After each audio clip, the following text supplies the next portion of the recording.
welcome to the channel. I'm back to break down this 7-game MLB DFS slate on DraftKings and FanDuel. We got some day baseball for the main slate today, so excited to get into it, get this video out to you guys as soon as possible so you can get those lineups going, get you guys in the green to win you some money. Before we do, quick reminder, if you do enjoy the content at any point in this video, if you could please take a moment to leave a like on this video, subscribe to the channel, hit the notification bell so you don't miss any future content that I upload. That would be greatly appreciated.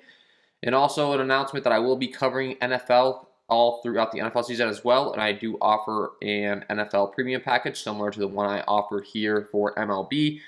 And that's going to be linked below in the description of my videos. If you are interested in some NFL content, go ahead and check that out. I did just release a first look video for week 1 of the NFL season.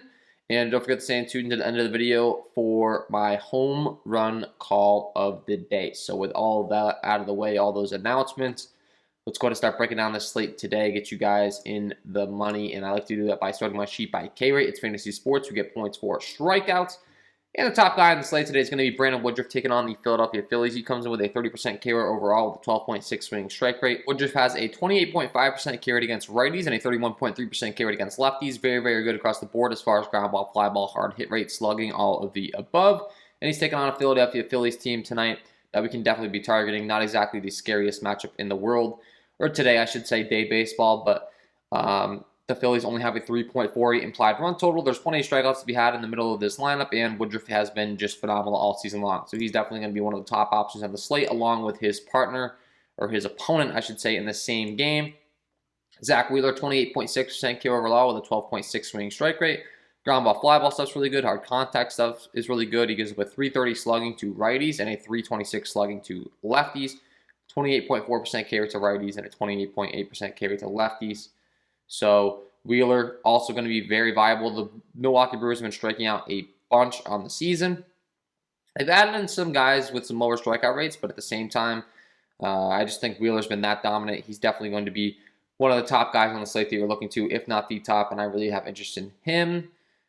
And then Chris Sale taking on the Tampa Bay Rays. Really, the only issue with Sale right now is going to be his pitch count. I'm going to continue to keep an eye on that because, I mean, when you're looking at guys like Zach Wheeler and Brandon Woodruff, who we're comparing him to on the slate, Wheeler's been up to 100-plus pitches very consistently. Woodruff's been right around 100 pitches consistently. And then when you look to Chris Sale, as far as his most recent starts, he was finally able to get up to 95 last time taking on Tampa Bay, and I think he should be able to get up there again, especially considering it's a big division game here, so I think he is finally in the same conversation. The only thing he's not in the same conversation is the matchup. I mean, the Rays are a very tough opponent. And then also hitting weather. It's 80 degrees in Fenway with 10-mile-an-hour winds blowing out. That's less than ideal for Chris Sale. 10-7 on FanDuel over on DraftKings. He's priced at 9-9. I think he's a good play, but I think the guys we talked about, Wheeler and Woodruff, I'd rather be going there when you're factoring in the matchup that they have today. It's just an easier way to go. And then you have Sonny Gray, who definitely has a great matchup, taking on the Chicago Cubs with a 27.4% K overall, good ground ball, fly ball, hard contact stuff with a 24.6% K rate to righties and a 30.5% K rate to lefties. Very good numbers, and the Chicago Cubs are a lineup now that we love targeting. It's in Wrigley Field, 76 degrees, 8-mile-an-hour winds blowing in. That should definitely help him as far as weather's concerned. And the Cubs only have a 3.82 implied run total. He is a 156 favorite. I think Sonny Gray makes a ton of sense on this slate today. He's 9-2 on FanDuel over on DraftKings. They have him priced at 9K. And he's going to be definitely a guy that I'm prioritizing alongside with the next guy down in Tariq Skubal based upon their matchups. I mean, these are just the best matchups you could possibly ask for, really. Taking on the Pittsburgh Pirates, he has a 26.4% K overall with a 26.8% K rate to righties. Ground ball, fly ball, and hard contact stuff.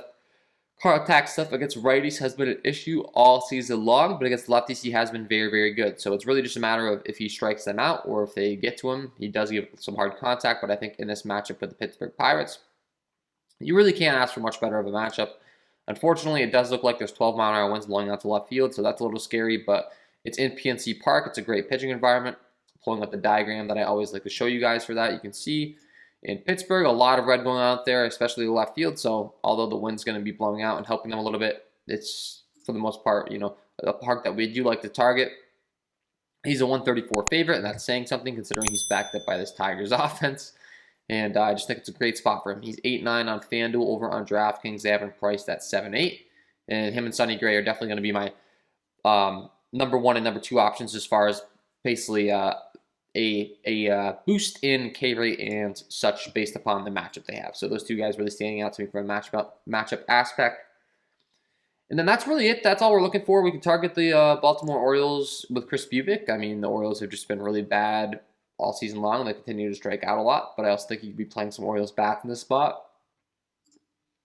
We can target Ha-Seong Ryu, taking on the New York Yankees. His ground ball fly ball stuff's always been really good. Good sinker ball thrower. He does have around a 19.8% K rate to both sides of the plate.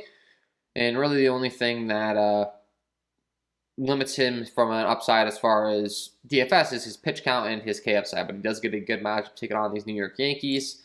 And, well, I shouldn't say a good matchup, but a good matchup from a strikeout aspect. It's in Yankee Stadium. It's 80 degrees with 10-mile-an-hour winds blowing out. I definitely think you can still play the Yankees bat, so I just want to make sure you understand. I'm not saying guaranteed good matchup, but if there was ever a time for him to really have a high strikeout game, this would be it. And then we have Bryce Wilson taking on the Detroit Tigers, who are just a terrible team overall. He's a terrible pitcher, though, so you can play him. Just know you're taking a big risk. So with that being said, let's go ahead and transition over to bats. As always, I like to go ahead and sort my sheet by SIERA, skill interactive ERA.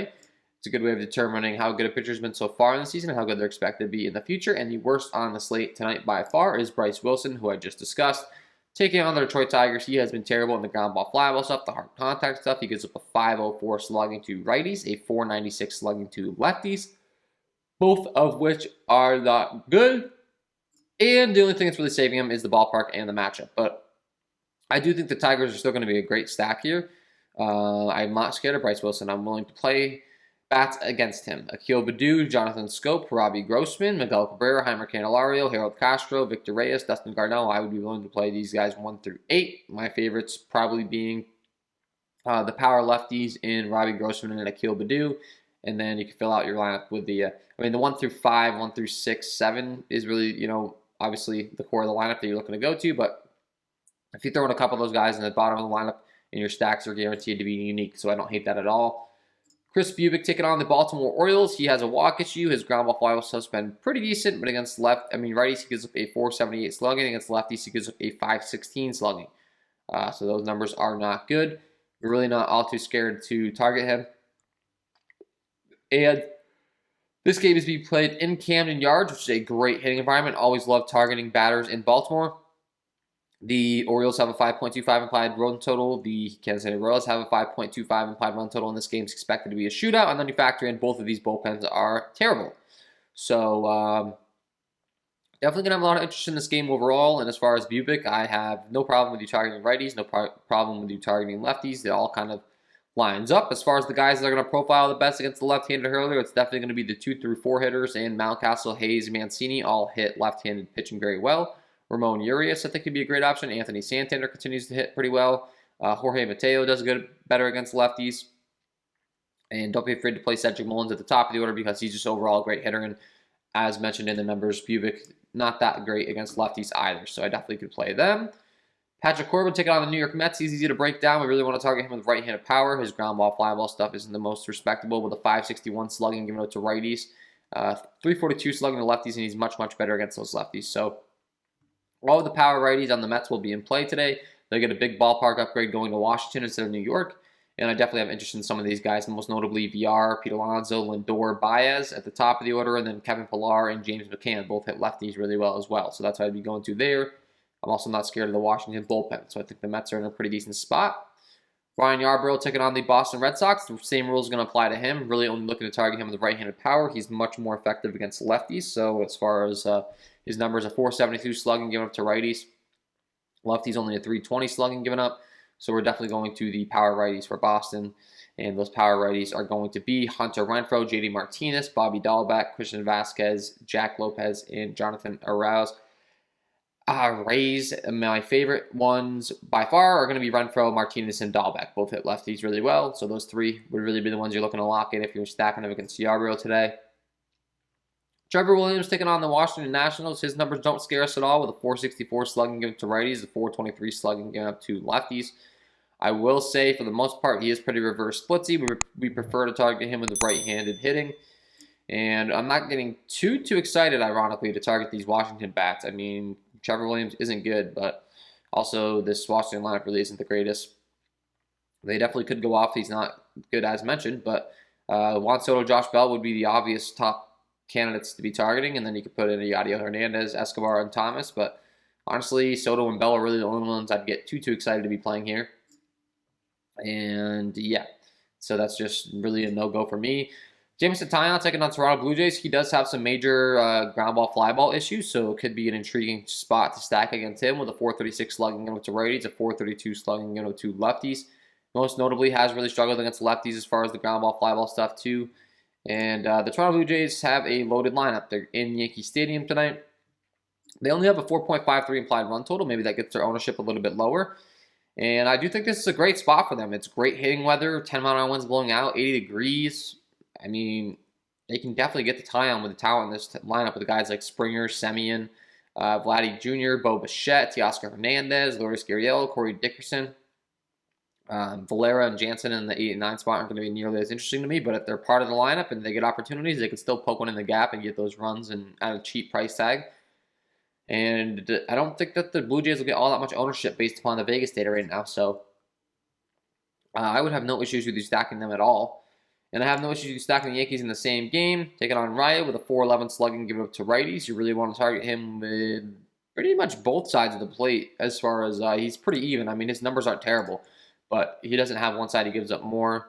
The Yankees do have a 4.97 implied run total. The Toronto Blue Jays bullpen has not been the greatest whatsoever. Their pitching staff overall, it's really their weak point. Their offense is definitely one of the best in the league, but their pitchings can be a little rough. So I think for that reason, the Yankees make a lot of sense. Gigi LeMahieu, Joey Gallo, Aaron Judge, Giancarlo Stanton, Anthony Rizzo, Luke Voit, Gleyber Torres, Gio Urshela, Gary Sanchez. I mean, there's plenty of lineup to be, power to be had throughout this lineup, even at the bottom of the lineup. So if you want to go to the bottom lineup and stack them up if you need some salary relief, I do like that stack. And as we continue along here, we already mentioned Tariq Skubal targeting him with right-handed power. I just don't think the Pittsburgh really supplies it, to be honest, especially in this ballpark. I mean, I'm not getting too excited.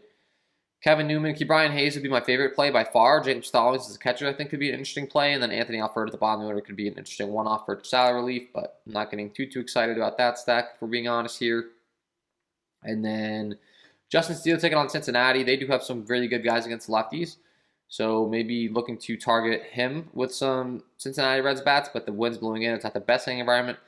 I'm always going to have interest, though. I mean, India, Stevenson, Castellanos, Eugenio Suarez, Kyle Farmer, Aristides Aquino, all those guys are very good against lefties. So that always makes me feel good putting them in my lineups against a left-handed hurler.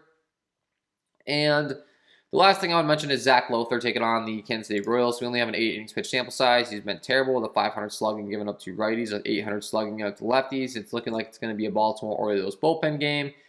And you absolutely have to have interest in the Kansas City Royals. I think you have to have a lot of interest in both sides. But Whit Merrifield, Nicky Lopez, Salvador Perez, Edward Olivares. I mean, Salvador Perez is absolutely in fuego right now.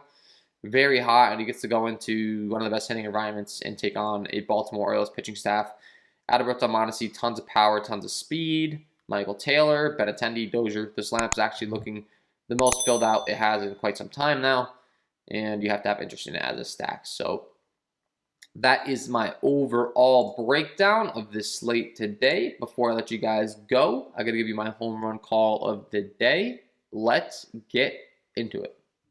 And my home run call of the day today is going to be Javi Baez taking on Patrick Corbin. We had mentioned his hard contact issues against righties. The Mets get a big ballpark upgrade going into Washington tonight. Corbin's giving up a 561 slugging against righties with a 384 WOBA, a 37.4% hard contact rate, and only a 17.2% K rate. That's not going to get the job done. And then when you're looking on what he's relying on against right-handed hitting, really a two-pitch pitcher with a sinker and a slider, and Javi Baez crushes both those pitches off left-handed pitching.